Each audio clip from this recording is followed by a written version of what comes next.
shines in my eyes. Good evening, one and all. Thank you very much for coming to our event this evening.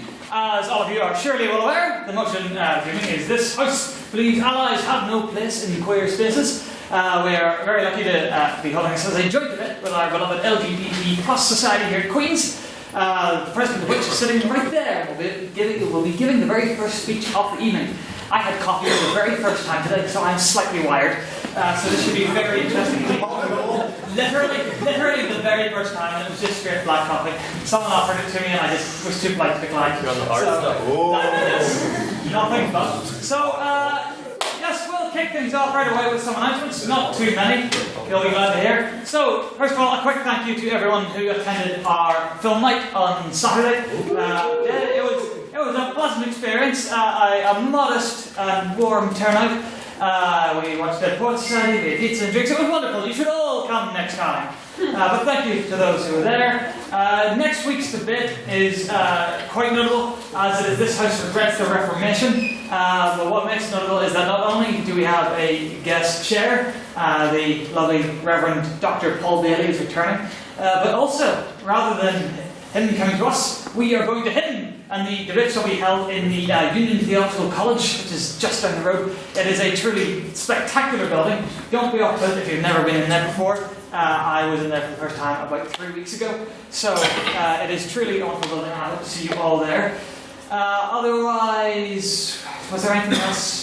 Did I just have one last thing?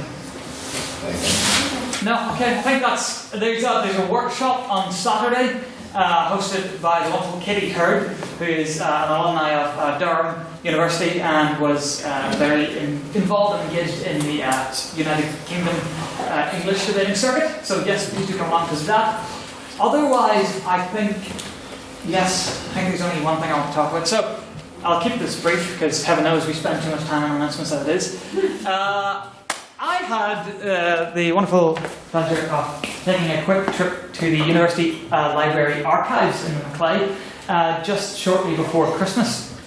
This was because a previous president, the one before me, Miss Mary Louise Sinnott, sent me a very interesting image which she told me she had taken whilst on a visit to the archives, and I attempted to recreate this image in various digital tools, but sadly the image wasn't of high enough quality to allow me to do so. So I decided, right, once and for all, I'm going to go to the archives, have a look at all the cool old stuff, because as you can see, finding 1850, there is certainly a lot of it, and see if I can find the picture of the thing she sent me. And I did. And so I'd like to show it to all of you now. As with our conversazione, our annual formal now having a date, which again is the 20th of March, it seems fitting that I should show you a ticket to the Queen's College Belfast's Literary and Scientific Society's Conversazione from the year 1889. If you could just hit the lights there, Mr. Russell. And again, apologies to the folks over there. You might struggle to see. There we go. But there you go. So as you can see there, Queen's College, when it was still called that. It was called the Conversazione back then, and that's from the 1st of March 1889. Tickets were 2 and 6. But the most interestingly for my purposes was the fact that it appears to have what I can only assume to be the actual original society crest. If I can zoom in there. So there we go. Now, obviously, the rather large crown is problematic in today's day and age. So it's a shame. So obviously that's a bit of fun, but I would like to think that everybody in the room can at least appreciate, the nice style and whatnot of it. But before you think, oh no, Calvin's about to roll out another logo redesign, fear not. Of course, I cannot, because one, too many people would find the crown distasteful. But also, just with social media the way it is today, logos have to be the same width as they are height, they have to be circular or square or whatnot. So sadly, we cannot use it. Again, we cannot use the original crest as the current crest. That said, I wasn't about to let it go to waste, so I did find a use for it. So I would like to present all of you. I'd say normally for your consideration, but not for your consideration. This is the way it is now. I'd like to present to all of you the seal of the president. Woo! So there you go.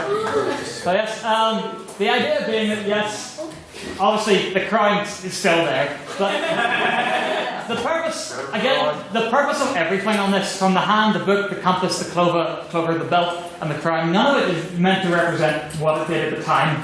The point of why it's on that image now is because it's meant to be treated as just a singular piece of artwork. That was the original society crest. That is what it is. I don't care about the crown or the hand, the clover, whatever. It's just the original society crest. And so now it can be used in an official capacity. You can hit the lights there, or just now. It can be used in an official capacity for the society, but also in a way that barely ever gets seen. So hopefully it won't be an issue to too many people. So that was all that was. I just have a quick, before we go on to minutes, I just have a quick question for everyone. Is it just me, or is it just a wee bit, let's see, I'm struggling, just a wee bit hot in here?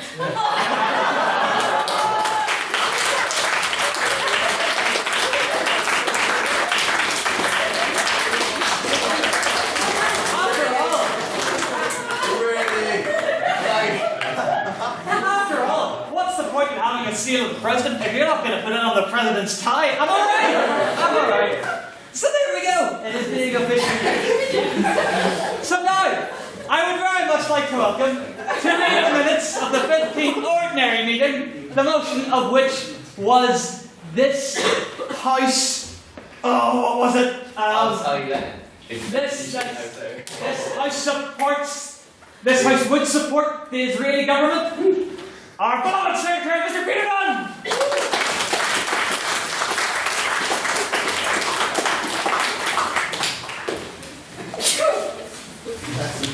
Thank you. Evening, everybody. The 15th ordinary meeting of the 169th session of the Literary and Scientific Society took place on Thursday, the 25th of January, and was attended by 67 members. But private members' business was actually started with a reasonably important proposal. Mr. Matthew Bradley suggested that the House should send our congratulations to the newly appointed Vice-Chancellor of the University, Dr. Ian Greer. This was seconded by Mr. Russell Nairn and passed with an overwhelming majority. Trust member and previous Pro-Vice-Chancellor, Professor Tony Gallagher, was in attendance at the debate and was thus encouraged to make a comment on the appointment. He said that although he didn't know Dr. Greer personally, he knew the Vice-Chancellor, who he worked under at Manchester, and assured the House that he was an ambitious man indeed with great talent at the university. The President then brought up a piece of business himself. Council obviously constantly work tirelessly for the good and well-being of us all here today, but at the last Council meeting marked a particularly exciting suggestion. As we as a society have such pretentious and august and illustrious nature, a suitably pretentious but magnificent society motto had been in the works for some time. But alas, President Black had found it had been right under our nose all along. Under the place of our founder, Lord Godkin, reads the Latin Superior Orde, which translates to dare to be wise. The motion to accept the society motto was proposed by Mr. Matthew Bradley and seconded by Mr. Kerry Swale, and then passed unanimously. Good job, really, considering we've already paid for the pop-up banner with the motto on the bottom. But we do enjoy giving our members at least a facade of democracy. The President then asked the House if it would wish Mr. Colin Keneally and Miss Kylie Lithicum, which is probably not how you pronounce it, back off, it's best wishes on their marriage. The first literate marriage we found, which is pretty cool. This was unsurprisingly passed unanimously. Right on to matters not concerning us or the university, excellent convening of QUB Art House's opinion on the coronated new leader of Sinn Féin, Miss Mary Lou, and thus what the lack of contest for election said about the state of Irish politics. Mr. Oldcombe McSpiron said that she may be the new leader, but Jerry will always be there, leering in the corner and pulling the strings. It's to say, Glasgow commented that Sinn Féin's internal process were not dissimilar to that of an army council. Mr. Russell then brought the issue of everybody's favourite progressive, liberal, and forward-leaning party. Of course it was UKIP. Their leader, which is apparently some posh bloke called Robbie Newton, had been called to resign by party members. Mr. Liam Mackle responded, I point out the irony of the UKIP leader rejecting a democratic vote. President questions were yet again and again started by Mr. Matthew Sullivan, who asked the President if he could beat any group that had their homeland occupied by oppressive force, who would it be? His answer was, of course, Ireland, which was also, of course, a cheap plea to try and maintain that he does indeed have Irish He tried.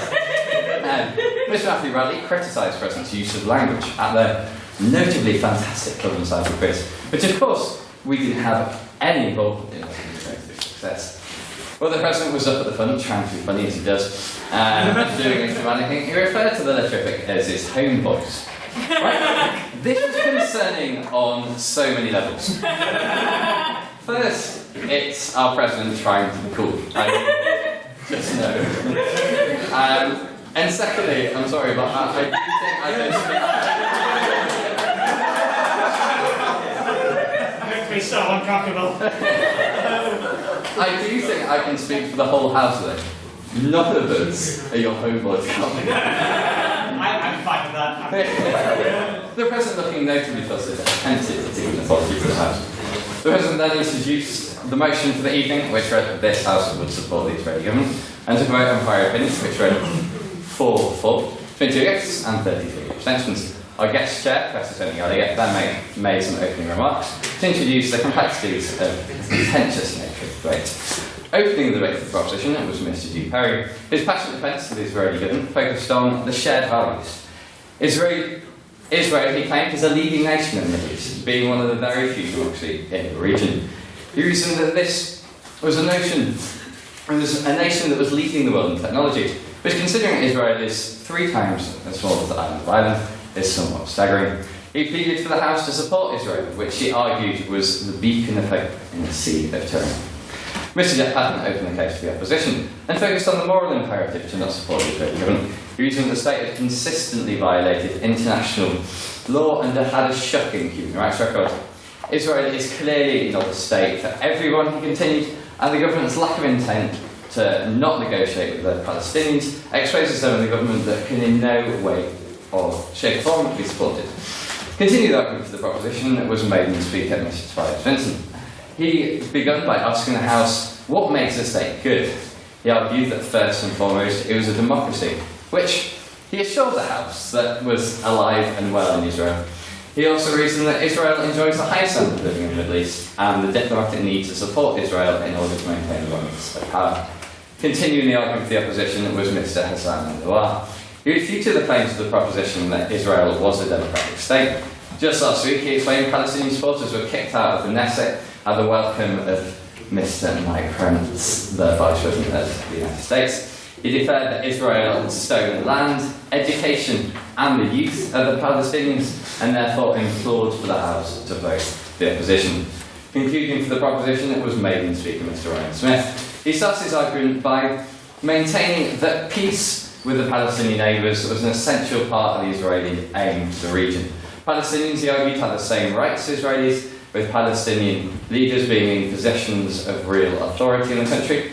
Rounding up the argument of previous speakers, he reinforced the notion that Israel is a leading light in the Middle East, and we should continue to support it. Closing for the opposition was Mr. Robert Murtagh. In a heartfelt and impassioned final speech, Mr. Murtagh condemned Israel on pretty much every level. He asserted that Israel must be held to account. Other nations, he argued, would not be able to get away with the breach of international law that the country has undertaken. He took into account that yes, Israel was leading on technology, but it was all from illegal settlements. He concluded by saying that we can't support the Israeli government because it's a complete disregard for justice, equality and human rights. Questions were then heard from Mr. Sheikh Glasgow, Mr. Colin O'Neill, Mrs. Delou, Miss Maria McQuillan, Mr. Morgan Hickman and Mr. Hugh Dolan. A vote was then taken on speakerability, which read 6 to the proposition, 17 to the opposition and 20 abstentions. May I take the minutes to direct? Aye. What have I got wrong this time? So you said that Sorry? Stand. Right. I seem to recall that last week there was one opposing vote to adopting this new motto, but it was not in fact Matthew Bradley. I do believe it was Mr. Matthew Sullivan. No, I disagree. You didn't oppose the motto, you opposed congratulating the new Vice Chancellor. You're right. I opposed a different thing. There you go. I didn't say it passed unanimously. That's overwhelming majority, so My minutes are still well. Yes, the minutes are taken as read.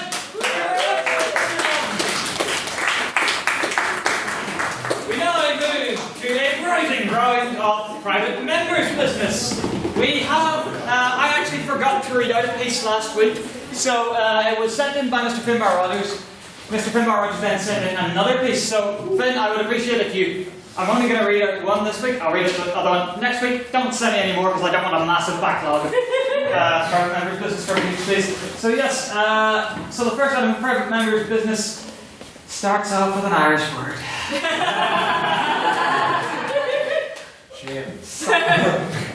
Irish friend. Get one of your Irish friends. Yeah, what usually a French now?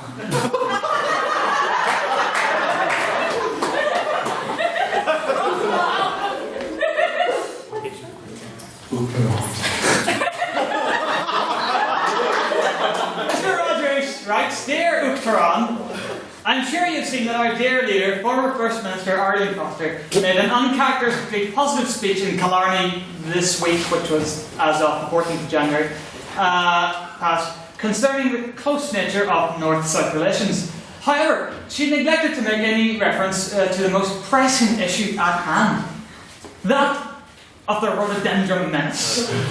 Does she realise this grave error? It also should be explored what efforts are taken to ensure her safety as she travelled into the heart of territory currently held by a hostile force. Thank God we didn't see another. I'm going to guess that's Bale. Bale na Blah? Well, Bale na Blah? yeah. That wasn't too bad, right? See, I can look. As the House. Yes, that sounded fun. As the House has already voted on this issue and subsequently takes a strong stand against the botanical combatant, it seems necessary that this should be discussed further. Also, it should be discussed whether the above concerns should be expressed by the Society to Mrs. Foster. I look forward to your reply. Yours sincerely, HENM Finbar Rogers, with an incredibly long ecumenical patriarch of Constantinople. Chief Secretary / High King of Ireland, MP for Shelfdown, Newry and or Armagh and Stratford. Such an illustrious member we have there, that is now removed from my starred list. Yes, so does anybody have any comments on the rhododendron menace? Seeing you so lovely, help me, Mr. Nairn.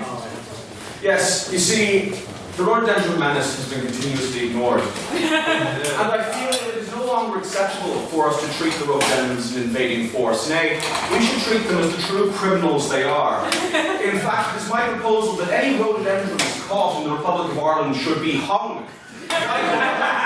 Until dead. Thank you very much, Mr. Nairn. Much support, it seems, for that motion. Mr. Sullivan? What's I, rather, am of the opinion that we should accept our new rhododendron overlords, that we should adopt their manners of customs and dress, and that we should now make the official language of Ireland rhododendronese. Two very opposing viewpoints, it seems. Are there any other thoughts on this particular motion? Yeah. Miss Marcus? I have a question as a non-Irish speaker, like, what the hell does that mean? The first word like that.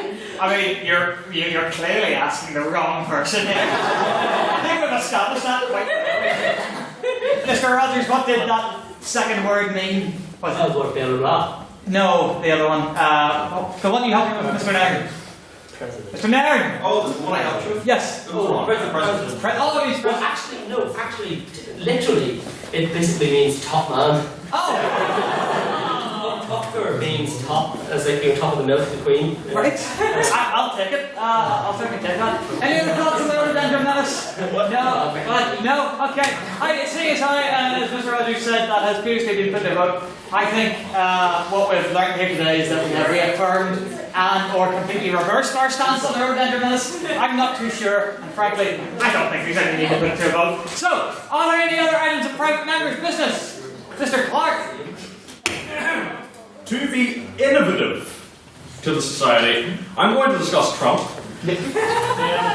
Now, in his State of the Union address, he called for, I don't remember the exact wording, but he called for the power to fire federal employees, which is not only a massive power grab, but is also clearly an attempt to sort of get out of the Russia investigation. So, Discuss. yeah. Anybody have any comments, thoughts, expressions on that, Mr. Gollum? Right. I didn't mean for that noise. As we've seen over the past year, the continued assaults on Mr. Trump by the fake news media, MSNBC, they continue to try and tear down his legitimacy week on week with fabricated stories, fabricated books, paying out anyone and everyone who will try and tear down his legitimacy for 1 ounce of relevancy that is so quickly slipping from them as they become irrelevant in today's properly woke society. I, for one, fully embrace the fact that as someone in charge with a very stable brain, that he is able to properly consolidate the position around him that he should have in order to further his vision for the country and inevitably make America a much better place as a result. I welcome his State of the Union address because the State of the Union is fine indeed. Thank you very much, Mr. Donovan. Would anybody care to challenge Mr. Donovan on that? Anyone at all? No one. We all agree entirely. Mr. Doherty. Okay. I think what this ignores is the most important political story of the week, which is the fact that Trump managed to get through his entire State of the Union address, as far as I know, without swearing, which is quite impressive. Your speeches. Oh, that was a sharp jab that unfortunately kind of made everybody miss the end of Edmund's piece. I'm sorry. Shame. I thank the person that swore. They give me some very nice port, I have to say. That's true, indeed. Thank you very much, Mr. Doherty. Any other thoughts on President Trump's State of the Union address? No? Not at all? Very odd indeed. Mr. Cornell. With the recent economic figures out for the US, does anyone agree that his corporate tax cuts may have actually benefited the US economy? And can the Democrats especially admit that? An interesting twist on the topic. Anyone have any thoughts? Mr. Bradley? I think it would be fair to say that if Trump does stuff for the economy, that's pretty much all he cares about at this point. It was really uncomfortable to watch. Interview with Piers Morgan was just made my skin crawl. Like I could feel my skin turning into like you know when you get a cooked chicken, like a red cooked chicken with the skin on top's bumpy. That's how it made me feel. Every single thing, whether it was about women, whether it was about social change or anything, he brought it back to one of two things. That was the military or the economy. Even if he does make the US economy amazing, he will just use that as his statistic. He won't care if people are burning. He won't care if people are punching each other in the street, killing each other. If the economy in a good state, that's all he cares about. So I'm not sure we can give him credit for it, but that's to negate everything else. Thank you very much.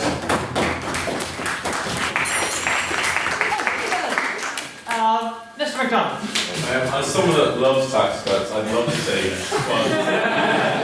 but unfortunately it's only been a month since his tax reform actually came through, so it's like those unemployment figures are a bit out of date. Thank you very much, Mr. McDonald. Yes, good sir.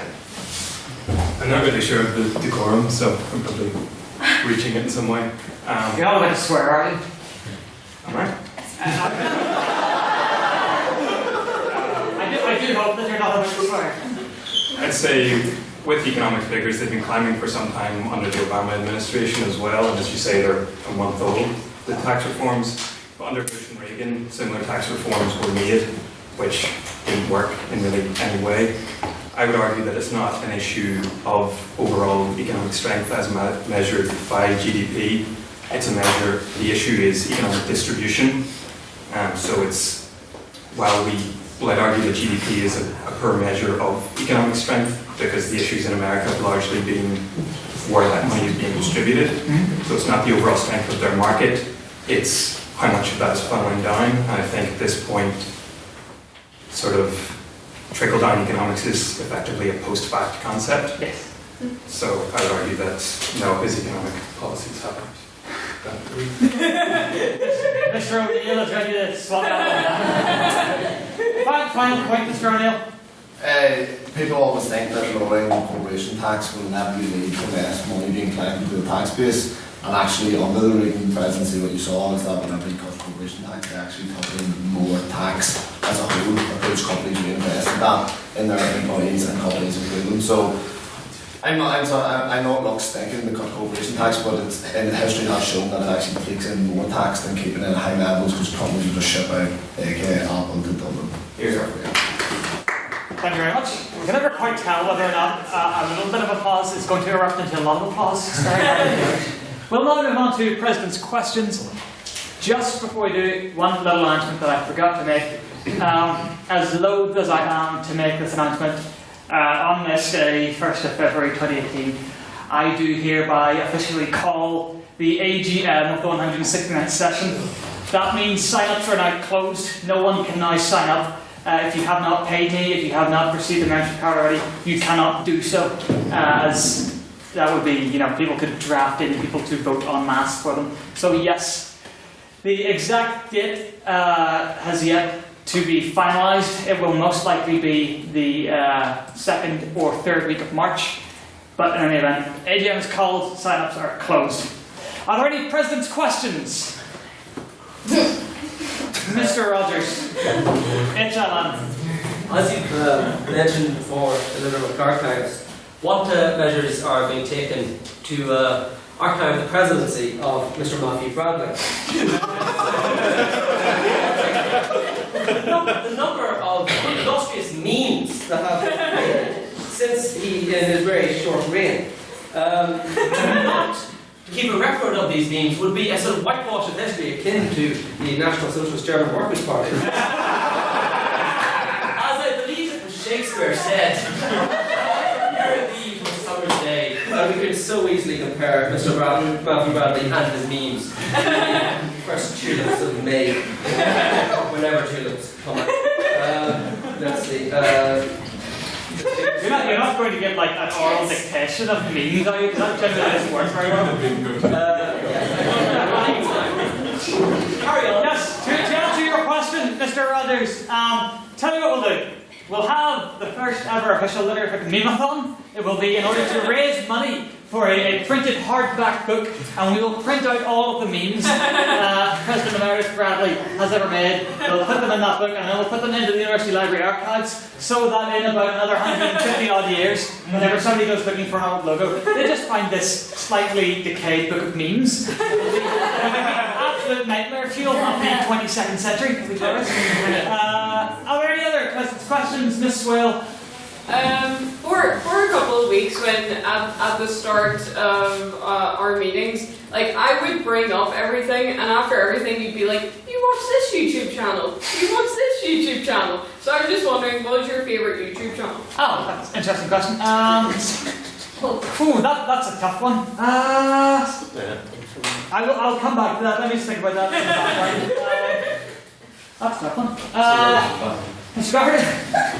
Mr. President, if you could be referred to, or if you could force us to refer to you, in any nickname but your regular one of Mr. President, what would you choose, my captain?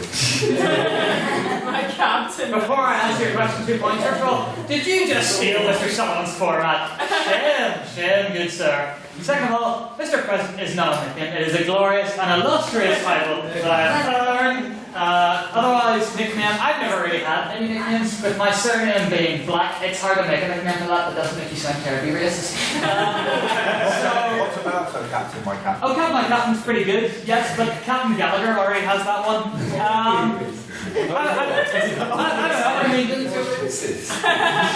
I don't know. Probably just in keeping with the theme of this evening and last week, something related to Homeboy. I don't know. Some people, like for example, last year, Ben Murphy, President Murphy, his pseudo nickname was President Paisley. Exactly. Mainly because of the ties. But also for the other reason. So yes, I have a deep-seated fear that I'm going to end up being known in the future. We could call you Seal. Boy now, which is we could call you Seal. Pardon? We could call you Seal. Seal? What does your tie say on it? Seal of the President, but I mean, that's fairly obtuse, Mr. Doctor. I have no idea. Is the answer. Calvin, just call me Calvin. Mr. Sullivan? Mr. Holmes. I would like you to give the House your best demonstration of a barbaric yaw. Hey, so Mr. Sullivan just asked me to give my best version of a quote-unquote barbaric yacht. That is a reference to Dead Poets Society, in which the teacher, Robin Williams, implores his students to give out their best barbaric yacht in order to express some kind of artistic freedom. I missed the first hour of the film. I was too busy running around doing things. Yacht!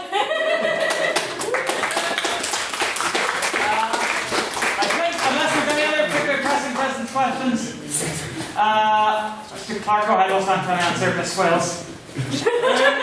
Since Matthew missed his opportunity to hit, Mr. President, if you could be any letter of the full LGBT acronym, which one would you be? That's interesting.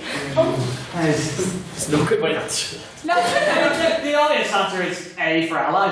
I mean, that's not funny, it's incredibly serious.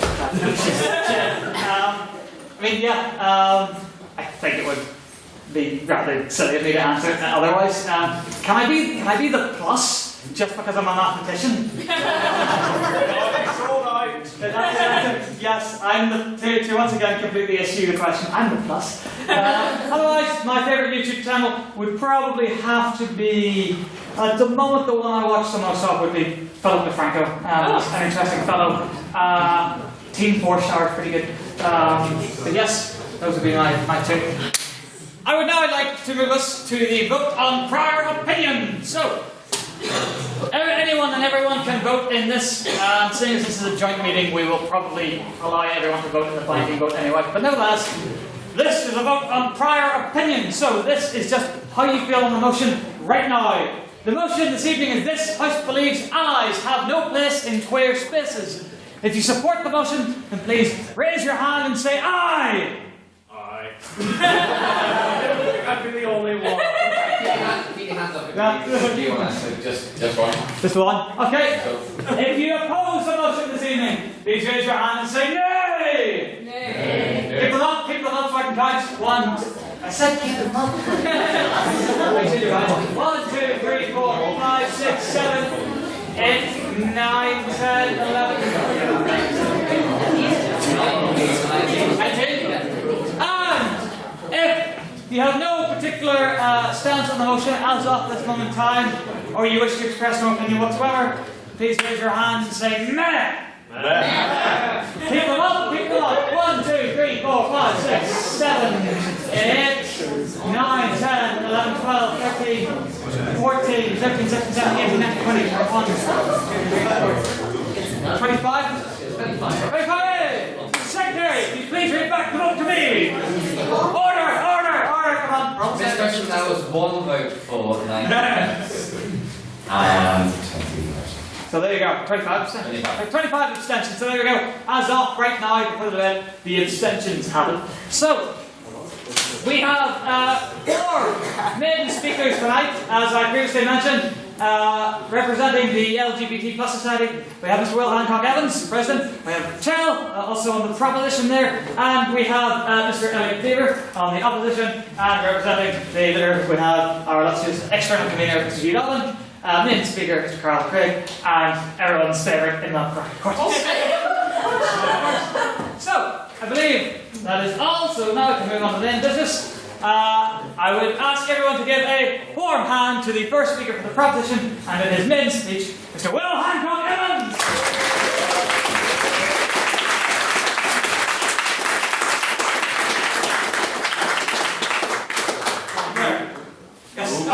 Up to the dispatch box, sir. Thank you, Captain Humbug.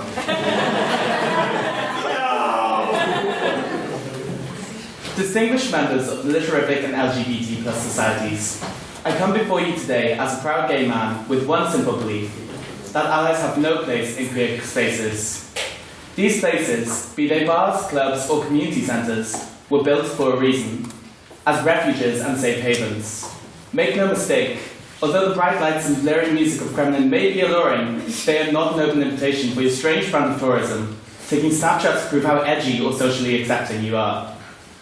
The queer club scene started as a covert underground, hiding in the shadows of normal society because the spotlight was not safe.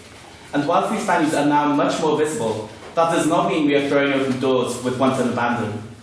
In a world where 1 in 5 queer people will have been a victim of hate crime in the last 12 months alone, these places are a respite. Somewhere we know is free from prejudice or discrimination.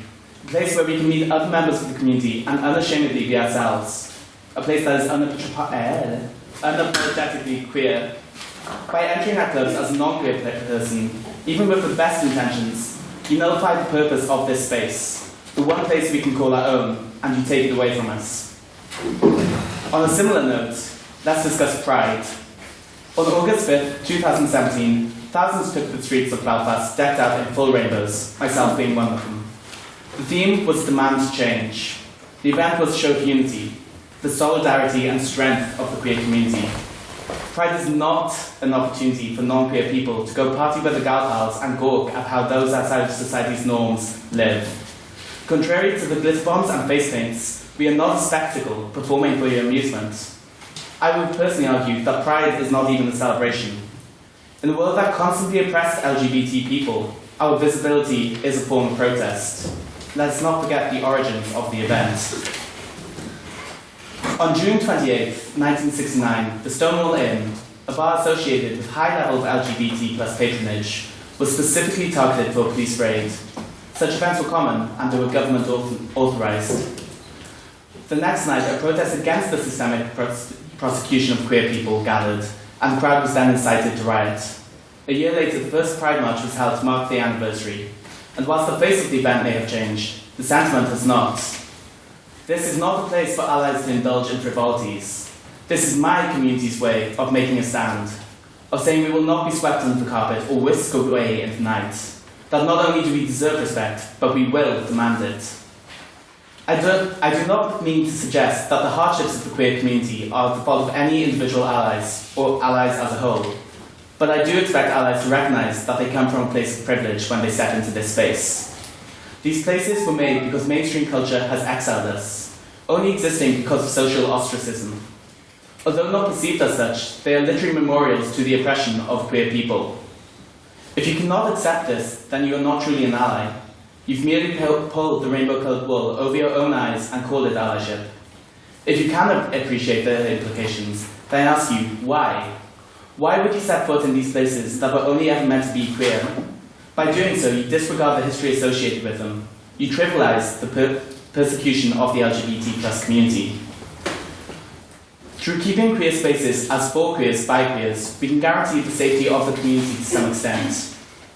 Although most LGBT plus patrons mean no harm, and I would never suggest that policing queerness at such places is by any means right, by opening the doors of queer spaces to everyone, one significantly increases the risk for its LGBT plus users, whether through direct queerphobia, accidental offence caused through ignorance or misunderstanding, or even being accidentally outed through being seen by non-members of the community. On that point, sir? Yes. But if we make these spaces which are exclusively for queer people, how do we expect the ostracisation, misunderstanding, how do we expect that to stop whenever we don't allow people from all walks of life to be integrated and accepting of the culture? I do see your point, and I would argue that it does need to be normalised to some extent. But at the same time, what you have to understand is this is a safe place. When you open the doors, you get rid of any safeguards that these people have. Or accidentally being outed by non-members of the community. Do not misunderstand me. I do not mean to say that allies are unimportant. Whether it's calling out hate speech or publicly showing support for equal marriage, advocacy is appreciated and needed, and allies' voices can be incredibly powerful, as seen with the marriage referendum down south or in Australia. But please understand that whilst allies may speak for the interests of queer people, at the end of the day they are not queer themselves. And they have no need for such places in the same way that LGBT plus peoples do. The assassination of Harvey Milk, 1978. The Upstairs Lounge arson attack, 1973. Nima Deveri, 2008. The officers who arrived on scene refused to report his case. Pulse, Orlando, 2016. Chechnya, current day.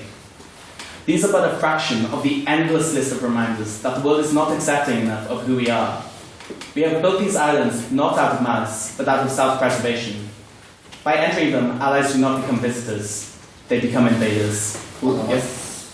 You mentioned security and stuff for queer and gay people, but just like blacks in America, the one thing that actually got them power and the one thing that increased tolerance in America was whenever they joined hands with white people and ran up to marches with Martin Luther King on the Mall. And so if you think that by blocking off communities is a good way to make your people secure, it's an interesting view. I do not think that complete isolation is the answer, because I think that only breeds more misunderstanding, and I would argue that it would breed more ignorance. I would, however, say that the LGBT community historically has had to distance itself in order to protect itself, though. By entering these spaces, allies do not become visitors, they become invaders. Thank you.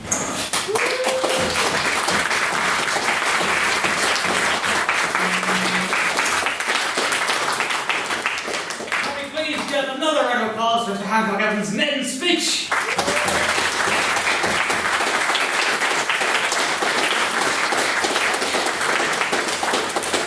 Well, indeed. And now for the first speaker from the opposition, who is most definitely not a maiden speaker. External convener, Mr. QUB.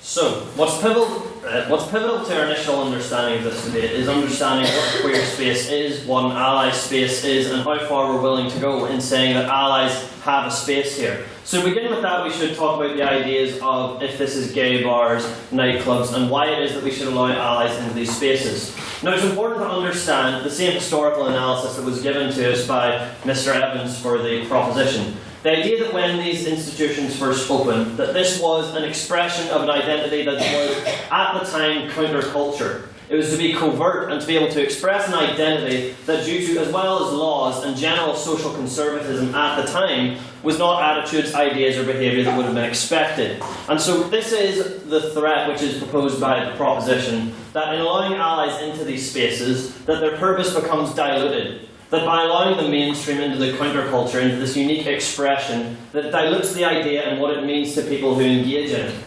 But that's why on our side of the house it's important for us to say that we believe allies have a place here.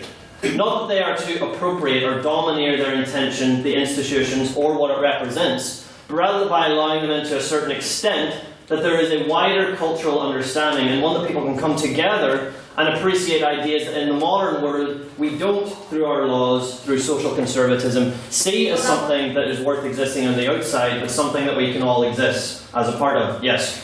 Then we're talking about creating like kind of a mixed spaces, but we're only talking about queer spaces. We're not talking about allies and queer people being in the same room. We're talking that the queer spaces are only allowed to queer people. Well, yes, that's what I'm saying, is that these shouldn't be spaces only allowed for queer people. That by allowing allies in, there becomes a greater understanding of these people, of their lifestyles, of that culture, through that integration. We do only look at the modern world, for example, the world of drag, that was something that was formerly, it seems very weird, very strange. The mainstream wouldn't have accepted it, they wouldn't have attended the performances, they would have accosted people who exist in that lifestyle. Fast forward to 2018, and it's no doubt that there is still that same kind of ostracization, that people are still demonized and victimized for the behavior that they choose to engage in. But that's why, by allowing allies into queer spaces, the impact of that is that it can become something that we are all ready to celebrate and accept. We can only look at the popularity of things like RuPaul's Drag Race. Something that would formerly never have been accepted by people is now something that's enjoyed in the mainstream. Now, that's what I said before, is that we are only allowing allies into these queer spaces. It's not becoming their spaces. This is still activities, places, lifestyles that is for queer people, but only something that can be observed and appreciated and to a certain extent partook in. What we reject is obviously the same idea that the proposition would reject. On that one? Yes. So as I said before, you're talking about mixed spaces, because you're talking about the spaces where queer people and allies can be together. We're talking only about queer spaces, and you already told us that we don't have any right to hardly have a space for queer people. So I would like to know more about that idea, because we don't know. And I'll clear this up now as a definition of what we see a queer space as, because these things very often turn into debates of definitions, which is crappy. Hear, hear. That a queer space is something which is defined by having been emblematic of LGBT plus people, their practices, their ideas, their expression, and as one which was said, were ideas, practices, and a way of expressing yourself that was formerly a counterculture, something that had to exist outside of regular society because it wasn't accepted by regular society. What we're saying is that we allow allies to experience, partake in, and support this culture, but it doesn't become their culture. Because the danger that's pointed out is that someone who is not of the LGBT plus community, someone who can come in and try to appropriate or domineer these places, these ideas, this culture, which is what we say isn't the case. And to the idea that people come into these places with the intent of someone who wishes to accost people, demonise, victimise, question people's choices, or the way that they freely express their own ideas, we'd say that's not someone who's an ally at all. That's not someone we welcome in these spaces. And what we say is that these are places that allies are free to support, something that they can see, that they can observe in, but it's still not their culture. On that point? Yes. I would just like to ask that if it were the case that allies were allowed in these spaces, as you say, with all the great intentions in mind, how does one ensure that every ally that enters these spaces does have those great intentions in mind, does genuinely support all the individuals and all the beliefs in the queer community, and it doesn't become diluted and it doesn't become about non-queer people? Because it's a matter of education. I have no doubt that any road towards progress is a bumpy one, which comes from any ostracised or victimised community. The road towards being truly accepted and truly a part of society and a culture that can be appreciated is always one that has bumps along the road, as we've seen. And for queer people and the LGBT plus community has been an incredibly bumpy road thus far. But if we allow allies into these spaces, if we allow them to see what the lifestyle is and how brilliant the free expression of your ideas and your identity can be, that puts us towards the road of this being something accepted. We're not going to have the same people we have today who scoff at this kind of lifestyle, at these ideas, at this expression, because they see that it's just something that's part of the world. It's part of people who feel a certain way and want to express themselves in a certain way, that we, while we're able to experience it, we can enter a gay nightclub, we can go to a drag show, but it's still not ours. It's something that we are freely there to support, but not something which becomes ours.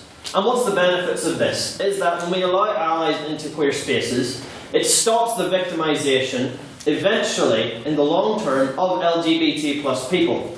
That their ideas, their expression, the acceptance that they've been yearning for so long, but to still maintain their own individuality, is something that in the long run becomes protected. And the second major benefit is that of education. To allies who are allowed into these spaces, who can experience it and see the way that the world is now in 2018, where these are identities, ideas that we embrace, that they're able to properly understand people from this viewpoint who, even if they don't want to actively participate, people see this as something that is a way people wish to conduct their own lives, and that we are fully accepting and ready to be a part of.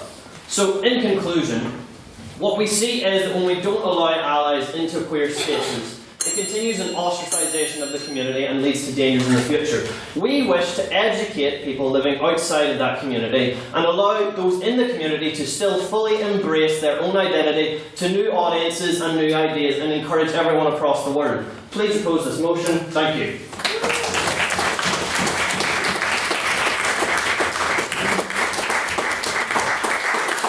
Thank you very much, Mr. Donovan. And now the second speaker for the proposition in their maiden speech, Jill.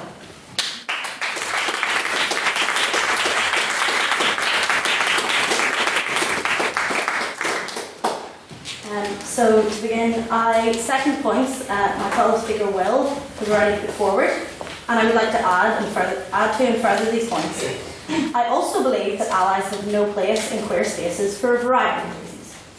An LGBT plus ally can be defined as a heterosexual cisgender person who supports equal civil rights, gender equality, LGBT social movements, and challenges the discrimination our community faces. As previously mentioned, Allies do not need a place within our safe spaces in order to do this. Allies are there to support our endeavours, not to become part of our community. For example, with regard to other communities, white allies are often fighting for the Black Lives Matter movement, for example, but that does not necessarily mean that we need to enter black-only spaces. Many queer individuals, especially those who have just recently come out, find that these queer-only spaces are the only places they can truly be themselves and find a sense of community and belonging. On that point, do you accept the point, or? Oh, yeah. Further to the idea of black-only spaces, would you support the idea of bars and nightclubs which would only be available to black people? Well, I think an important matter to address here that has been somewhat addressed is that you have to be careful when talking about these spaces on a particular context of the space. So I would argue that although allies have no place in queer spaces, that would more specifically refer to the likes of our LGBT Society or perhaps the Trans Resource Centre. I think bars should be more open spaces, and in general, the way a bar is run or a nightclub is run leans towards the idea that it should be more inclusive, whereas in this case I would be referring more towards things like our society, for example. And to continue, many queer individuals, especially those who have recently come out, find these are the only places that they can truly be themselves and find a sense of community and belonging. These people may have been victims of queerphobic violence or harassment, or have their identities ignored or invalidated by non-queer individuals, and thus do not feel safe expressing themselves in front of such people, regardless of the perhaps excellent intentions of these people. This is particularly apparent in the trans, non-binary and intersex communities. According to figures compiled by the Trans Murder Monitoring Project and the Trans Day of Remembrance organisers, there were over 270 reported murders of trans and gender non-conforming people in 2017. There have also been a total of 2,609 reported cases in 71 countries worldwide since Trans Day of Remembrance began in January 2018. I ask you then, how can trans people possibly feel safe and comfortable being themselves in public spaces, and how can they talk about trans issues within queer spaces if these spaces are opened up to all queer allies? And if we do open these spaces, how can this be controlled? How can we ensure that all those allies do have our intentions at heart and are entering these spaces for the right reasons? How can we welcome these allies without fear that perhaps their intentions are in fact negative, or that while supporting certain members of our community, they don't necessarily support others? Oftentimes, allies might be very supportive of cisgender, gay men and women, but still a lot of biphobia, transphobia, etc. Continue. Sorry. I actually, believe it or not, as a heterosexual, I know a lot of gay people who, even within the LGBT community, they have an issue with certain aspects of it. So it's not just a heterosexual problem. There's people within LGBTQ+ that in ways hate and divide your own society. Yeah, I would definitely see the point there, and I think that's an issue that needs to be addressed as well. But I would say that is somewhat of a separate issue, and that's perhaps an issue that might need to be addressed within the community and within queer spaces. But I also think that perhaps sometimes that comes from a different place than perhaps similar behaviour carried out by allies or non-queer people, because oftentimes gay men and women who are perhaps transphobic are doing it often because of their kind of own internalised fears, perhaps about being queer themselves and experiencing that sort of harassment. So often it does come from a different place, and as I said, I feel like that should perhaps be addressed separately. Did someone else have a point? That was the same point. On the point, I was just wondering how you would determine if someone was in the LGBT community. So say they were to approach this queer space and they were just starting to explore sexuality, they were unsure, they weren't confident in themselves, how are you supposed to determine at the door if they're allowed in? What if they're too scared to say, or their family, the repercussions with their family, friends, the community, and how would you determine that? Especially in a bar and club as well, at the door you can say, are you gay, can you show me proof? How is that going to work? Sorry, just before you answer that, I'd just like to remind you that the clock doesn't stop whilst questions are being asked and whilst you're answering them. Just if your speech is timed, you've got about a minute and a half left. Sort of covered most of it. Yeah, no, I think that's an absolutely excellent point, and it is definitely something that needs to be addressed. I think it is very difficult to ever actually draw a solid line, which is why I would say that the belief that allies do not belong in queer spaces is obviously a very generalised belief. It doesn't contain the nuance that perhaps an argument like this should contain, and it does often kind of ostracise certain people that might not yet be ready to come out. But I think a lot of queer spaces try and welcome anyone that, even if there's so much as questioning and things like that, and people do try and put in mechanisms to ensure that isn't too much of an issue. That's all I have.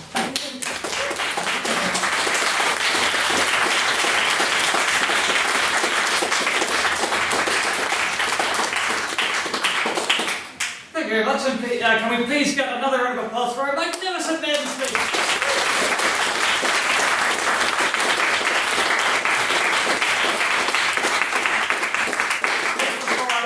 Speaker, can you pass the water bottle to me and I'll refill it for you? Thank you. Thank you. So, I'd like to welcome Mr. Sullivan, point of order. Might it be of use to remind the entire House of the rules regarding interventions, specifically the fact that you can decline as many as you want and you can't make an intervention after one's just been taken? Yes, that is true. You really should keep your interventions short, about 15 seconds. I know it's hard to time an intervention, but try and keep it concise, brief. Also, like Mr. Sullivan said, if someone is in the process of answering another question that's been asked, or has literally just finished and hasn't quite gotten back onto their speech, you're not meant to ask another point. I allowed it just there because you seem perfectly happy to take another one. It's called barracking. I'd say the line. No barracking? Yes! You're playing bingo down there. So I just, again, the clock doesn't stop whilst you're asking a question or whilst it's being answered. So try to keep it brief so that the person still has a chance to get through their entire speech. Another point of order.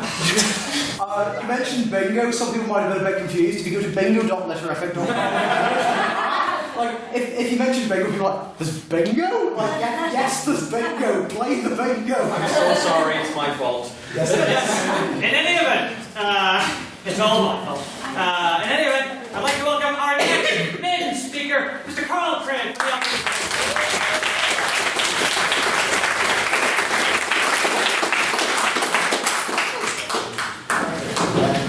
For the Mr. President, members of the Litterific, I'm here today to oppose the idea that allies have no place in queer spaces.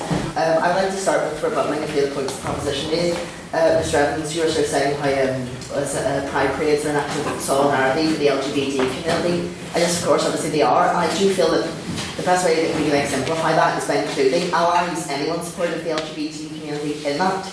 And then, Shelley, you were saying how are we absolutely sure that allies, their intentions are good and that they would support all members of the LGBT community.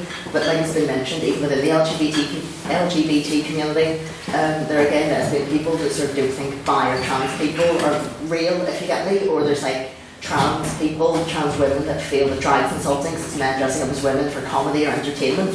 So I feel like if we go down that line, we can end up in an almost like an ideological purity sort of race to the bottom that only serves to divide us even further. So I didn't find my prepared speech. So yes, firstly, as Hugh alluded to, I'd like to emphasise that LGBT people should be the priority in queer spaces. It should be about their needs and what they need. But as a gay man, I feel like saying that allies have no place whatsoever is sort of divisive and counterproductive. Obviously, a big problem, sort of the obvious one, is that this would serve to alienate allies. It sort of tells them that they're unwanted, and it puts up even more barriers between LGBT people and straight allies, like literal physical separation. I feel that this is counterproductive. Also, giving allies a place in queer spaces, I feel helps to demystify LGBT issues. Obviously, there are problems and issues that are unique to LGBT people and their experiences, and sort of by proxy, allies won't know all of these issues, won't understand them or recognise them because they're not LGBT people, they haven't walked that road, they haven't felt that life, that kind of thing. But I feel like if you say they don't have a place, then we can't educate them on that. These problems will remain a mystery. They won't be able to combat those problems. But I feel if we bring them in and educate them, they can understand the LGBT identity or community a wee bit more. They can help their LGBT friends more, and they can maybe sort of go out and educate other straight people that aren't allies, that are maybe a bit more hostile, and in a way can create more allies. And I feel like it would be a lot more helpful to the overall process. As well as this, I think that saying allies have no place in queer spaces is sort of antithetical to the message of inclusivity and tolerance that the LGBT community promotes. Generally speaking, I think that the LGBT community promotes the idea that you should be included and accepted of who you are, regardless of your gender identity, your sexuality, that sort of thing. So I feel like saying it creates sort of an air of exclusivity and like self-imposed isolation, where we say that even though you support us, you can't join us because you're straight. That sort of idea. On that point. Okay. Even if we're talking that heterosexual people doesn't have any space between the queer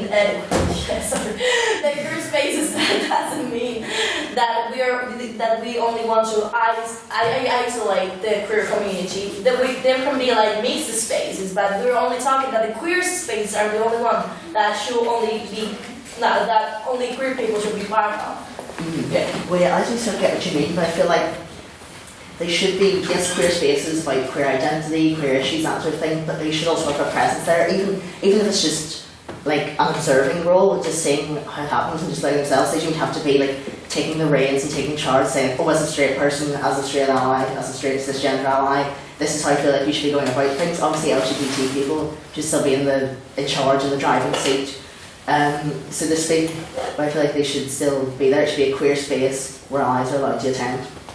And yes, as we've said, as we've all established, allies are straight or cisgender people who support LGBT rights, the LGBT movement, LGBT people. And but if we decide that allies have no place in queer spaces, what we're saying is you support us and you support our rights, but because you're straight and cisgender, you can't fit in. So we're sort of saying that their gender and sexuality is more important than their attitudes and their actions, and you'll quite come into this, that's almost hypocritical. It's the exact opposite of what we're fighting for. I feel like, not to say, I'm obviously not claiming that maybe straight and cisgender people are the truly oppressed in society sort of thing, but I feel like we can't ask other people to judge people based on the content of their character rather than their gender and sexual identity, only to judge others on their gender and sexual identity rather than the content of their character and the actions that they carry out. So yes, just to sum up, the proposition's argument, it's well intentioned. Obviously you clearly have the well-being of the LGBT community in mind, but as I hope I've made clear, I hope I've explained, I just feel that saying that allies have no place in queer spaces, it goes against what the LGBT movement fights for, and it can also almost be counterproductive in terms of normalising LGBT people and integrating us into a society where your sexuality and gender identity do matter. So thank you for listening. I hope you vote for the opposition.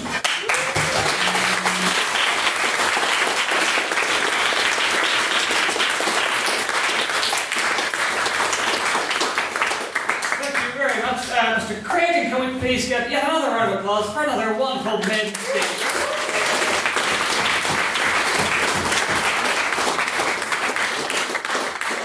Good job. And now, to close the case for the proposition, and once again was definitely not a main speech, Ms. Inma Brody Voters.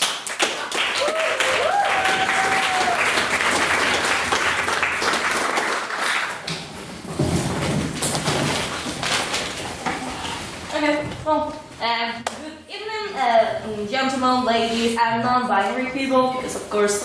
First of all, I would like to to wrap up all the points that the speakers on this side of the house have made.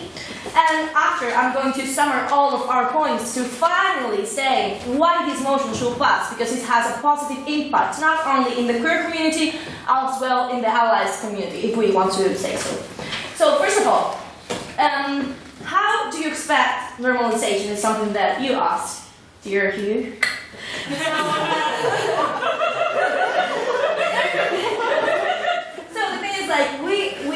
Our main argument is not like we don't want allies in our lives, we don't want any heterosexual cis person into any queer space, any of our life. We're saying that the queer spaces are only spaces, obviously, for queer people. But that doesn't mean that there shouldn't be any allies spaces, for example. And the allies can as well share their ideas into that kind of space. So, how do you expect normalization? The thing is that there can be mixed places, but still, we think that the queer spaces are only allowed to queer people. Well, we still see the allies as allies, not enemies. And for example, I wanted to share an idea with you. How about the women's spaces that are actually right now in a huge movement, let's say. They don't allow men to go in. And that's something that a lot of men have been like arguing against, but to be fair, do you think that in the literary was any women on the first meeting? I don't think so, but later the women came along. And now we have these women's spaces where they can share their ideas. And there's a lot of, let's say, okay, I'm going to go down a clip. So, the motion say like queer spaces and he would say that queer spaces are places where we can express our identity out of the world, because the world does not accept that view. But still, there shouldn't be spaces only for queer people. If we're not allowed to express ourselves in the world that it's always saying bad things about queer people, even if you think that it's normalized, it's not, then why shouldn't we have our own spaces where everybody feels good about being themselves? That's something that I'm asking, and that's why I think that allies shouldn't be involved into this kind of places. I mean, the allies don't have the same culture view, and that's something that's true. But because of that, that's not something that we have to see as bad. That's something that we have to see as good, and that's why we can have allies spaces, and then we can share ideas like we are doing it right now. That doesn't mean that we see allies as enemy, as I say. The second speaker said that LGBT people still stigmatize queer people, and that's something very interesting that I'm going to address. Furthermore, because that's not fault of the space, that's fault of the prejudices that are in our society, and that's something that directly addresses the positive impact that this motion has, and that's why it should pass. So, I will explain after I summarize my side points. I will explain why this motion has a positive impact, not only into the queer people, as well into the allies people, and furthermore, into all the society as well. So, first of all, the summary of all points are very simple, okay? The queer spaces were built for a reason. They're safe places, with no discrimination and no shame. Because of the social structure that we have already, the allies come in a position of power, which they can use in a different way to help the main goal that we have, that is obviously equality. So we don't believe in isolation. On the contrary, we can share our ideas, however, not in the same place. Because of that, the positive impact that this motion can have into this house, it's in an individual level, in our lives, they can make a stand with other individuals to raise their voices in places that people, that are queer people, they cannot raise their voices because they are in a different position. So, the positive impact for the queer people in an individual point of view, that creating a queer space can make a sound difference where the individuals can feel safe and can find support as well. That leads to a better community fight against discrimination, and that's my second point. The community within the allies and within the queer people. Within the allies, they can build another spaces where they can share their opinions with other allies. So they have a different background and they can share their ideas and they can find their ideas better. Once I'm going to find the community and I will, yeah. So, And second, like within the queer community, the feeling of belonging within the community is a strongly affirmation in what they believe they are. Because if they have a queer space where they can only talk with queer people, but that doesn't mean that it's something isolated. That means that it's something where they can develop themselves. And yeah, I will take your question. You almost treat each group like they're homogenous. Like you treat straight people as if they're one homogenous group, and queer people as if they're one homogenous group, instead of just treating them as individuals like a mix, which I feel would be more constructive. That's something that I'm going to agree just right now. The thing is, I've made this difference because we're talking in this motion that queer, like allies and queer people, doesn't have to be in the same space. And we think that because this motion has a positive impact in the society, that's the last point that I'm going to argue.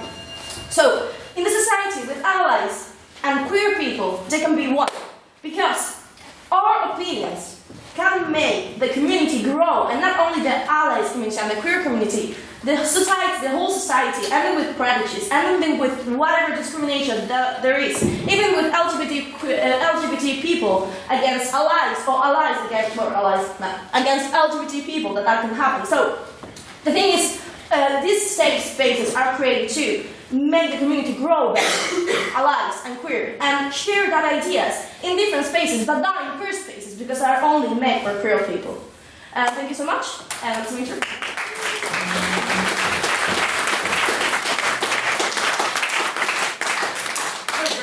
Thank you very much, Ms. Burgess. And now, to finish the debate this evening, speaking for the opposition, giving his maiden speech, Mr. Elliot Beaver.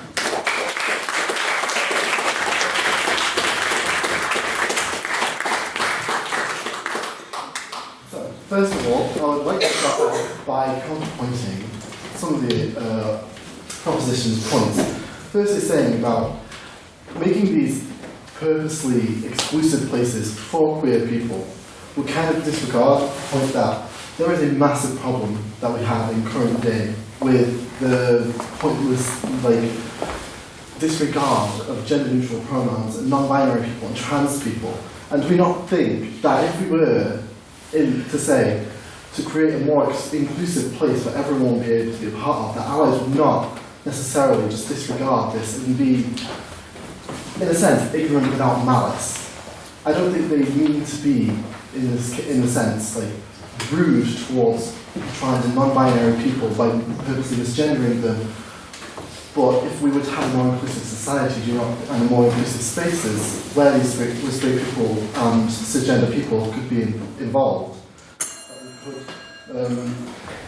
that there could be more education towards these people, and there wouldn't have to be a constant debate on what is accepted and what is real and what is not. It shouldn't be an argument of whether non-binary people, trans people are living lives the way that people should be perceiving them. It's the way that they want to live their lives. And by including straight people and allies into these spaces, it will create a sense where LGBT moving on from that point. I want to point out as well that we don't want to create this space where it is one place we have to have allies, one place we have to have LGBT people, because if we do that, then it literally creates this exclusivity again. But what's the point of creating exclusivity if it doesn't make anything go forward? We are living in a place right now in Northern Ireland where we do not have marriage equality, where we do not have legislation that helps trans non-binary people get the treatment and stuff that they need. And by separating those, does that not make a sense that where we cannot create stuff together, where we can push stuff forward? Because at the end of the day, people in power. Here you go. Stand, good stand. I think we would argue that we are not trying, although we would be pro queer spaces, as in queer owned spaces, we are not trying to isolate the two separate communities. What we are trying to do is sort of safeguard and protect what is definitely a minority and what historically has definitely been an oppressed people. But are we not saying in nowadays that in order to push things forward, we're still living in a society where we have not got everything that we need, and everyone that is in power is, for the most part, straight, cis, white men. We need the assistance of allies in order to create a better world for all of us. As queer people, we do not have everything that we need. We do not have marriage equality that everywhere in Western Europe has. In Western and Northern Europe, everywhere has marriage equality. Northern Ireland is the only place. We need the straight allies to assist us on that. On the point. That's barracking, sorry. Yeah, that's fine. I just want to quickly note, as you said, we're not in that ideal place in the world yet, but I think that is all the more reason why we need, as Will says, those safe spaces, not to segregate us, not to separate us, but because we are still living in a world where we don't have all those rights. Allies should have a place with us, but we should still be able to have those separate safe spaces. I want to reiterate and say that I am not saying that like straight people should be allowed in these places to make them like not for queer people. That is not what I'm saying. I'm not saying like the Transracial Centre to open their doors and let's say queer, everyone that's an ally, come in. It's a fun time. No, because it's a trans space. I'm not saying that. I'm saying that we need the education, we need the assistance from allies. I'm not saying that we should like create this space just for these people because it's just for these people. I think it's more a case of we need to push this forward. We need to push our ideas forward. I don't want to keep going over this again, but we do not have the same rights as everyone else, and that is the be-all end-all of it. Everyone else, like I said, everyone else in Western Europe has the same rights as everyone else, and we don't have that, and that's ridiculous, quite frankly. So, I mean, ridiculous is a bit of a... If I could swear, I would. The house appreciates your restraint. Can I remove the restraint? No. Okay, that's fine. Right, back on to rebuttaling people again. Do we not believe that, as Shell said before, that creating these spaces completely exclusively would be forcing barriers? We don't want barriers in between these, like as all three of you have said. We want them to be exclusive for good reason, but do you not believe that they will create barriers in between them? Yes. Okay. So right now, for example, we're being in different parts of the house, but that doesn't mean that we have a barrier between both of us. We are in this part and you are in that part. So what that's supposed to mean that we are going to be enemies or whatsoever? We only have different opinions, we are all different spaces, and then we can debate about it. You know what? That's valid.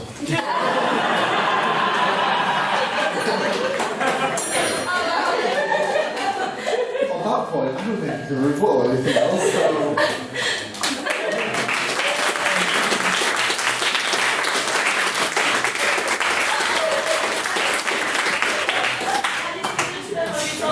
Thank you very much, Mr. Beaver, and can we please get one final round of applause for another magnificent maiden speech?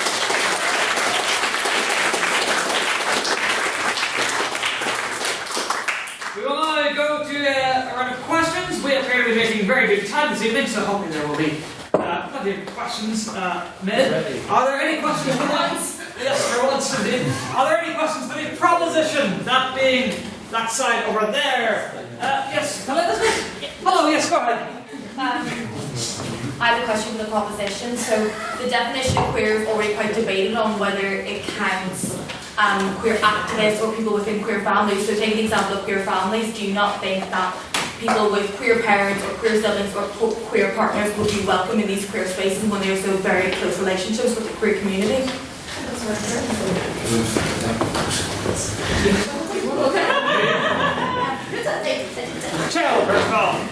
I would just like to, again, I did just sort of continue reiterating, but I think it's very, as a point made over there about bars and clubs and things, it's important to specify which particular spaces, because I think places like Kremlin and Boombox are more than welcome and open to everyone, but more specific places like perhaps the Trans Resource Centre, I think again people often come there to feel safe, to feel, and I'm not saying that these people would necessarily make queer people or trans people feel unsafe, but just because of a lot of the experiences, particularly the trans community has had with straight and cis people, there could be that level of discomfort, and people might worry it might not then feel as safe being themselves, dressing how they prefer to, and everything else. So I think it's a very good point you've made, but I think,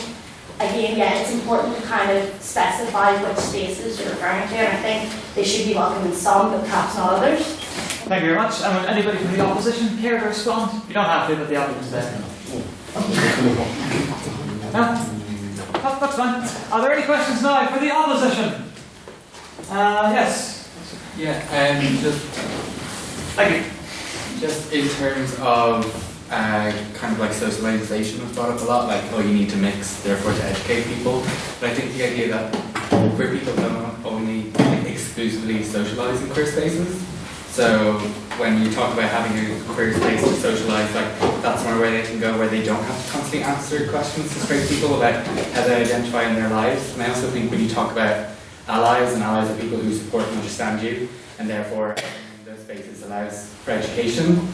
I think an ally should be educated, and I think in this day and age you shouldn't, when you have the internet and all these resources, you're able to do that. So it becomes kind of, for one of the less harsh word, kind of ignorance, when you need to go to a career space to educate yourself on the basics. Thank you. Who's from the opposition? Did you just state names a minute? Sorry, Alan. Who from the opposition can respond? Yes. I want to point out that I wasn't specifically saying that we should bring them in just to educate them. But I want to point out that the fact is that people are ignorant. Not on purpose, not out of malice, but they are ignorant. And we have to take that into account. We can't just say that all straight people are ignorant, because they're not. They're not all ignorant. A lot of them are educated, but a lot of them also aren't. Allowing them more access to queer spaces, allowing more access to socialise with queer people and understand the gender binary, how it's not just a gender binary, it's a gender spectrum. It would really help push forward this idea that he, him, she, her pronouns are not just the be all end all. There is middle ground. There is the whole of the rest of the spectrum. That's all I can say on that. Thank you. Would anybody from the proposition can respond? Mr. Hancock Evans. As a queer person, it is not my duty to educate the general public. I have spent 21 years not literally, my purpose in life is not to spread sort of civil activism and all the rest. I do it because I have to. I should not have to have that force upon me that I do have to go, oh, actually, no, that's problematic. What people need to appreciate is that, yes, I will generally be happy enough to educate you, but I should not have to be responsible for that. You should as an individual. Thank you very much, Mr. Hancock Evans.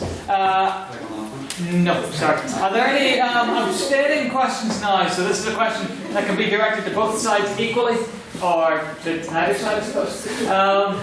Mr. McDonald. So although the question is on queer space, both sides use the word LGBT quite a lot, and I've actually got the full name of LGBT on Google. It's lesbian, gay, bisexual, transgender, transsexual, queer, questioning, intersex, asexual, ally, and pansexual. So, in short, should allies be represented by the LGBT plus community? Order, please. I'll ask the proposition to respond first. Who would like to take that? Yeah, sure. Yeah, go for it. Mr. Hancock. So this is actually a bone of contention within the queer community in itself, in that many people would argue that they should be represented, and at the same time you also get a strong backlash.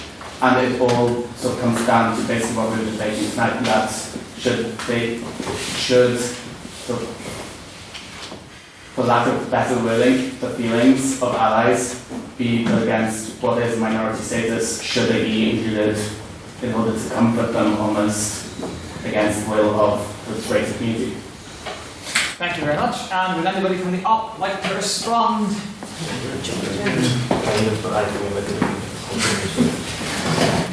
Yes, you're very to respond. Yeah, I would say I think most allies, should be included in that, because like I was saying, the beliefs line up with a lot of the LGBT community, and we shouldn't say, you know, because LGBT advancement equality by definition is seeking to include everyone regardless of sexuality. You can't say we want to include everyone regardless of sexuality, except if you're heterosexual. That's almost like hypocritical all the way. I feel like, yeah. Thank you very much. I shall now move to questions for the proposition. Are there any questions for the proposition? Yes, what's up? Just regarding the first speaker and what you were saying about the pride, and I think that it was an excellent point, especially regarding how it starts as a protest and how every act of that culture is a protest. But what's your opinion on? I know that the LGBT plus community has a long history of supporting other movements in forms of protest and solidarity with them. What's your opinion on allies not getting drunk with their friends and taking Snapchats, but actually being in protest, being in queer spaces as in solidarity as an ally, not as a party girl? Thank you very much. Mr. Hancock and Mr. Strong. For the purposes of debate and my own personal feelings, I think I would welcome advocacy in all its forms, but I think it's also very important that allies speak for the queer community and not over the queer community. Thank you very much. Would anybody from the opposition care to respond? I will. Mr. Dalton. Pride is a bit of a tricky issue, especially in recent years, because as we saw last year in 2017, what happened is that Pride became profitable. So what happened was that corporations who would previously have ignored what was the protest, what was people crying out for representation and acceptance, and last year companies in their advertising campaigns and their Facebook profile pictures saw it as something that they could make some money off of. And what I think is important to take away from that is that we should allow people and communities to take from Pride what they want. That unfortunately it has been domineered by some for profit, as happened last year, but that we should allow those, and this is the central point, is to allow people to be free in how they express their identity and their ideas. To some people, Pride does mean getting drunk and taking Snapchats, because that's them allowed to express an identity and their lifestyle in a way that previously would have been shunned. To some, it does mean a protest, which is equally valid, to rise up in anger about the continued ostracisation that a community continues to face. And how that operates under the motion as well is that we shouldn't exclude someone from that. We shouldn't exclude someone from believing that they want to try and help campaign and fight for these issues. We shouldn't stop someone from trying to think that this is a lifestyle and these are choices that people make that are something we should be aware of and be concerned about and support and celebrate other people. And that's my takeaway from that issue. Thank you very much, Mr. Dolan. Are there any questions now for the opposition? Yes, go ahead. Not really a question, but I'd just like to clarify from a point earlier said by the gentleman over there, but the word transsexual is offensive to many in the trans community, so it's a word that should generally be avoided. Okay, duly noted. Are there any questions then for the opposition? Questions for the opposition? Mr. Clark.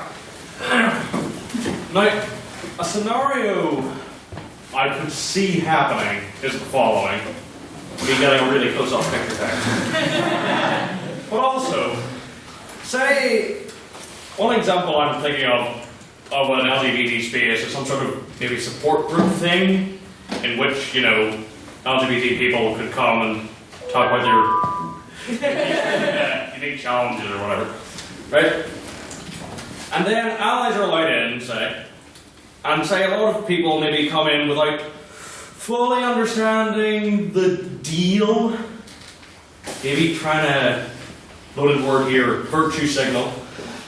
And so somebody comes in, they see somebody there that they know who's not out, or maybe not even sure about their identity themselves yet. And later on, they're with their friends, maybe some drinks are had, and they say, oh, by the way, did you know such and such is gay? You know, not realising the impact thereof. Thinking, oh, these friends I'm with, they're okay with this sort of thing. And, you know, gossip is made, the game of Chinese whispers is played, and eventually they're outed, you know? Thank you very much, Mr. Clark. Who from the opposition would care to respond to that? Mr. Craig, to respond. I was just really saying that it's a real fear a real potential. I feel like I feel like we could say a lot of what ifs and kind of a lot of fears, but then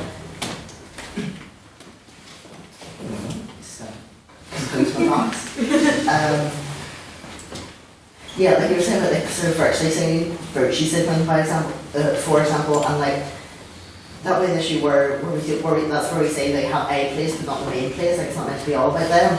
And also was LGBT just as equally commit just as equally as they're saying be intolerant of others within the community. You could say the same like an LGBT group and like a trans person is maybe giving their piece to their story, that we were going to say, and gay people or bi people could be really disparaging. So there's just so many nuances, and people have so many opinions even within the community. I feel it's difficult to say allies could do this, therefore we should blanket ban them and just not allow them. Thank you very much. Great. Would anybody from the proposition care to respond? You don't have to, but the option's there. No? We want. Yeah, I think that is a very sort of important issue, and I definitely think you made a great point there. You know, sort of if you live your life in what ifs, then pretty much nothing will get done. You know, you won't progress. But I think at the same time, you have to kind of think of, in terms of priorities. And I think something you kind of touched on, Will, is that like sort of satisfying allies should not outweigh the kind of feelings of the queer community. And I think on the point there, it's sort of as much as including allies could have a lot of potential benefits. I think those kind of fears, such as being outed or perhaps even worse, perhaps being harassed and things like that, could arguably outweigh the kind of benefits that including allies in those spaces would have. So although there's kind of arguments on both sides, I would say that kind of the protection of queer people would be the more significant point there. Thank you very much. Are there any abstaining points now? Questions that can be addressed to both sides? Mr. Sullivan? I think tonight we've heard a lot of rather contradictory definitions, especially on the point of what a queer space actually is. I know that the first speaker of the proposition included things such as gay bars, nightclubs, etc. as queer spaces, whereas the second speaker of the proposition specifically did not include those, and we've heard similarly contradictory things from the opposition. So, first up, I would like a final definition from each side of what they believe a queer space is. Ordinarily, I would ask the opposite side who I asked last time to go first, but seeing how that might require some back and forth between teams, does anyone want to volunteer to go first? You happy to? Okay. I didn't include gay bars in my definition of what a queer space is. You didn't. I didn't say you. I said second prop. Oh. You're first.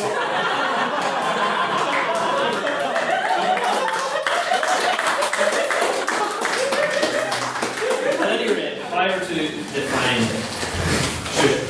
to define what I believe queer space is, it's a place which has the intention of celebrating queer lifestyles, cultures, identities, and one which is designed. No, you know what? I'm not going to take this. I surrender. There we go. The proposition has the proposition. Who from the prop would care to respond? Mr. Hancock. Right, so it's a bit of a complicated one in that obviously it covers the entire spectrum, much like the term queer itself. I would argue that it is any area designed to have any LGBT plus peoples in mind.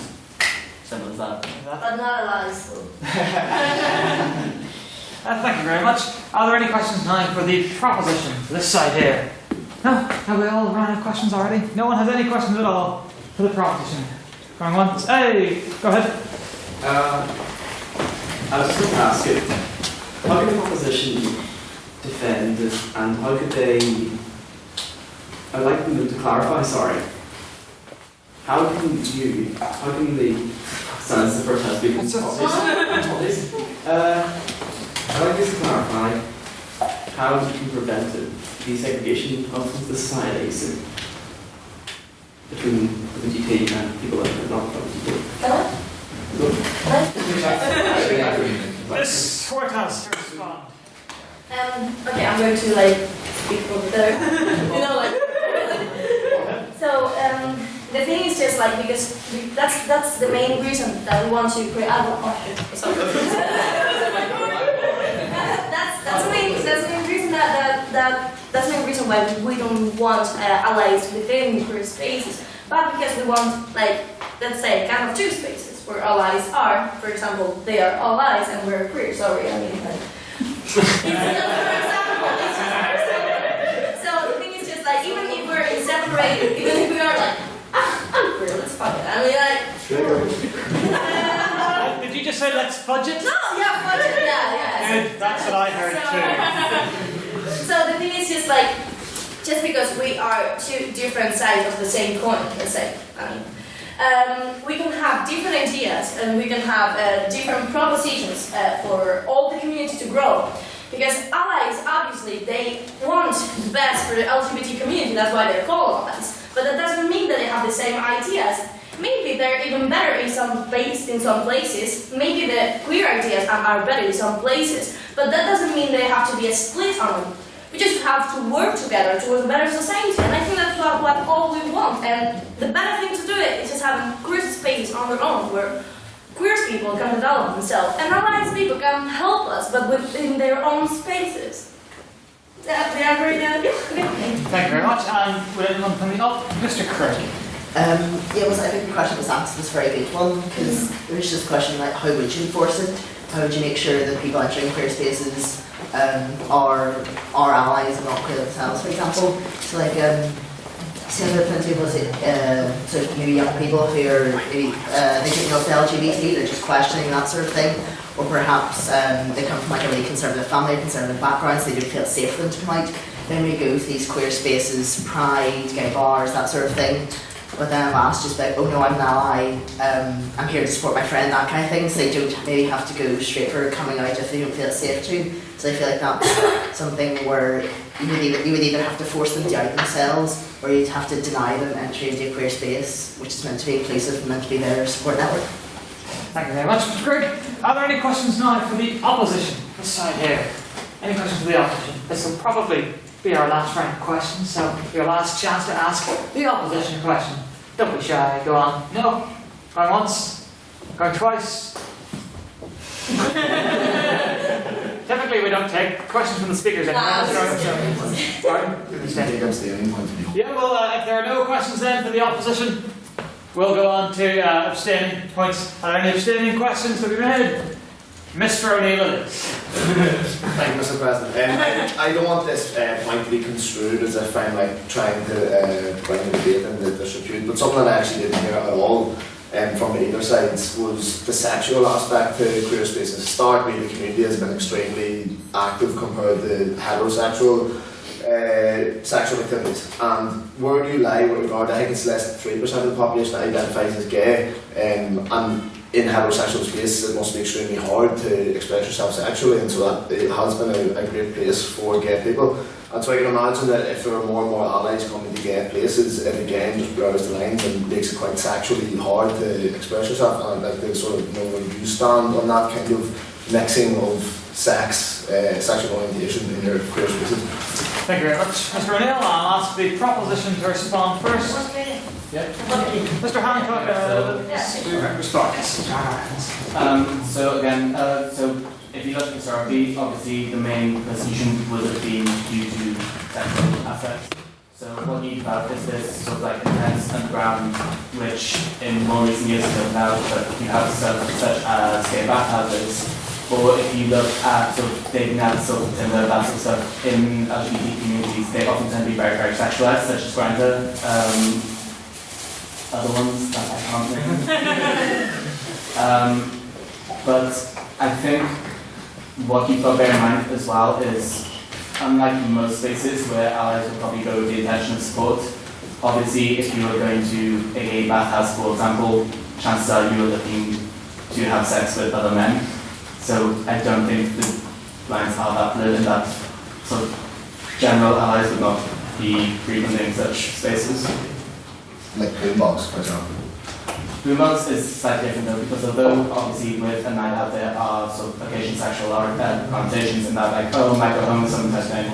At the same time, you could easily argue that you've gone there to have a good night with your mates, have a dance, have a drink, and that was the end of the night. It's not inherently sexual. Thank you very no back and forth really. So thank you very much. And who from the up with the characters gone? Mr. Craig. Yes, I think I would sort of agree with the proposition there in that, yes, there are... See, allies and queer people. Compromise. Yeah, just this is, yes, most of our queer spaces that are specifically sort of very sexualised. However, I feel that if there are allies that would go to those places knowing that they're heavily sexualised, but then have a problem with that, I would always argue that if they go to a place that they know is all about LGBT sort of sexuality and sexual acts, without comfortable with it, I would always argue like, is that, I shouldn't say they almost like wouldn't be an ally, but yeah, if they go and know there's no sex there, but like they're a problem with it, like complain there, they almost like feel being an ally at that point to them. Point of clarity. Sure. It's actually how it's not about allies taking offence. I'm talking about gay people who like want to have gay sexual relations, and basically allies come in and taking up their space where they can do that. Oh, okay. Can I just clarify that? What, more specifically, what kind of space are you referring to? Because obviously, you were saying about like kind of the gay bathhouses and your saunas, but also like boombox. So what kind of specific?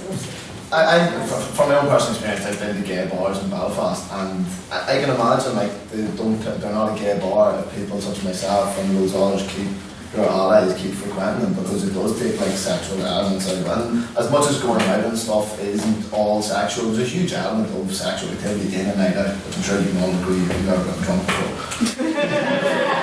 And so more and more allies coming into your space, kind of taking up your grounds to be sexually active with gay people. How do you feel about that? Is that something that you're afraid of, because then it's no longer kind of gay space? I'm not entirely sure that's what's going on. This is we all seem quite interested. So yes, I'll allow you this to continue for a bit. If you want to continue, Carl, otherwise, if you want to sit down and think about it for a bit, I can ask the crowd a bit. If you'd like, Chair, if you'd like to say a few words. Yeah, I think that's a really interesting point brought up, and I'm actually somewhat surprised when I think that sort of isn't a point that's been addressed. I think that there's definitely, as you pointed out, a thing with kind of a lot of queer spaces almost being overly sexualised, which is negative as well. But I know what you mean in the sense that allies being welcomed can be a very positive thing, but it does kind of dilute certain elements, and it does kind of make it harder. For example, if there are a lot of straight cisgender couples and all that kind of thing, and they're kind of being sort of not sexual, but you know, it does kind of make it harder to express certain things, and any, you know, like kissing or whatever kind of would go on in kind of queer relationships. A lot of people, perhaps queer couples, would go to those specific bars and nightclubs so that they can kiss their partner, so that they can be with their partner in a space where they feel safe, where they feel like they're not going to get harassed for it, etc. And yeah, I do sort of believe that as much as allies should be welcomed, it can kind of dilute that, and it can kind of make it a lot harder and kind of make you slightly less comfortable maybe expressing a lot of those things with a partner, for example. Thank you very much. I must insist now, but this is the last word, so let whoever on the aisle wants to speak, and that is the end of it. So, Mr. Craig, resume your answer. Okay. So yes, there's a possibility that the presence of straight allies in gay clubs could almost blur the line almost. But in the sense that the LGBT community, like as a whole, almost inherently, like there's the likes of, yes, gay people and straight people, but there's bisexuality and there's pansexuality. So the lines can be blurred that way. It's not going to be clear cut even if you were to remove allies. And then just, yeah, even just the idea of that in general, there are just lots of couples who, or was it gay people, who, yeah, like they don't want every like night out or whatever to be sexualised, they don't want to like grind or very like sex heavy or whatever. So yes, there's lots of blurred lines, but I suppose that's almost inherent with the concept of the debate we're having. Thank you very much, Mr. Crick, and thank you to all the people on the floor and people speaking this evening. It has been a wonderful debate indeed. Respectful, engaged, interesting, etc., etc. So well done, indeed. Yes, I was going to say if you'd like to shuffle about for your membership cards, but seeing as how this is a joint debate with quite a few members of the society in attendance, I think it's only right that we waive the usual rule on members being allowed the binding vote. Can I get a seconder, please? Second. All those in favour of waiving the standing order that only members can vote, raise your hand, say aye. Aye. All those against, say nay. All those abstaining, say nay. 3 against and everybody else in favour. Okay, excellent. So, yes, just to recap then, do not forget that next week we have This House Regrets the Reformation debate in the Union Theological College. Otherwise, I'm also going to say that the AGM, just to give you a date, is provisionally set for, where is it? March 20th? We don't have anything on March 20th? No. Yeah. Do you have the formal that day? Yeah. Massive event. I knew that date was familiar for some reason. March 13th then. The AGM is provisionally set for March 13th. We will have more details about the various positions that you can stand for in the coming weeks. But yes, just bear that in mind. I'm just very quickly calling up the speaker's spreadsheet here.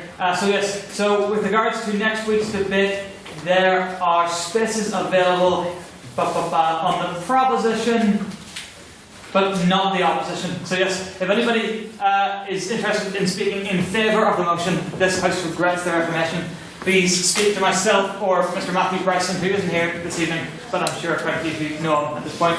In any event, I believe that's all I need to remind you of. So other than we will be adjourning after this to Woodworkers, just by Lavery's, lovely place. Quite a few of us, myself included, are not drinkers, yet it is still quite enjoyable to adjourn there afterwards. So please do come along, whether you're a drinker or not. I would now move this House to a vote. The motion this evening was: this House believes allies have no place in queer spaces. This is a vote on speaker ability. It is not necessarily what you currently believe at this moment in time. It is which side you believe spoke best this evening. So, if you believe that the proposition spoke best this evening, please raise your hand and say aye. Aye. Keep them up so I can count. And keep them up after you hear me count, because Mr. Dunn goes the other way. 1, 2, 3, 4, 5, 6, 7, 8, 9, 10, 11, 12, 15, 14, 15, 16, 17? 17. All those who believe that the opposition spoke best this evening, please raise your hand and say nay. Keep them up. Keep them up. Wait, what? You can. You can? Yes. 1, 2, 3, 4, 5, 6, 7, 8, 9, 10, 11, 12, 13, 14. 14 is secretary. And all those who believe both sides spoke equally well, equally terribly, or wish to express no opinion on a matter whatsoever, please raise your hand and say it loud, say it proud, say meh. Meh. Keep them up, keep them up. 1, 2, 3, 4, 5, 6, 7, 8, 9, 10, 11, 12, 13, 14, 15, 16, 17, 18, 19, 20, 21, 22, 23, 24, 25, Mr. Secretary? Mr. Secretary, can you please read back the vote to me? That was 17 votes for the proposition and 14 for the opposition and 25. Once again, the House abstains, the House abstains!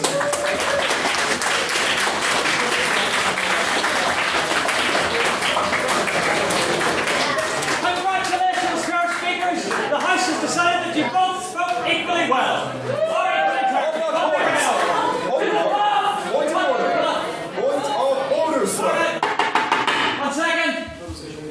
Meeting business is over. Yes. But the meeting has not officially ended. So, I would like to exercise a very underutilized section of the Constitution. No,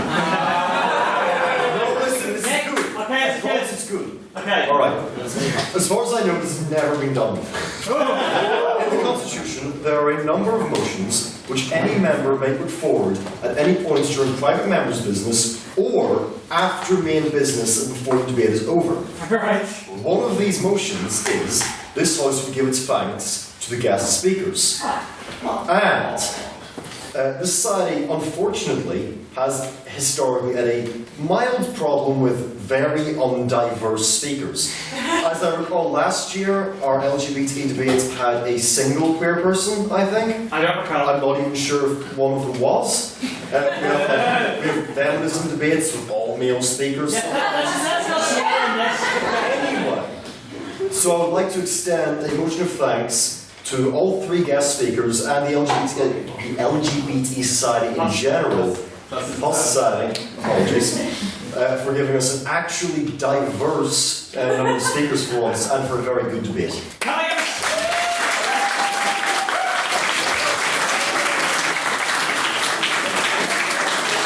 Very well said, son.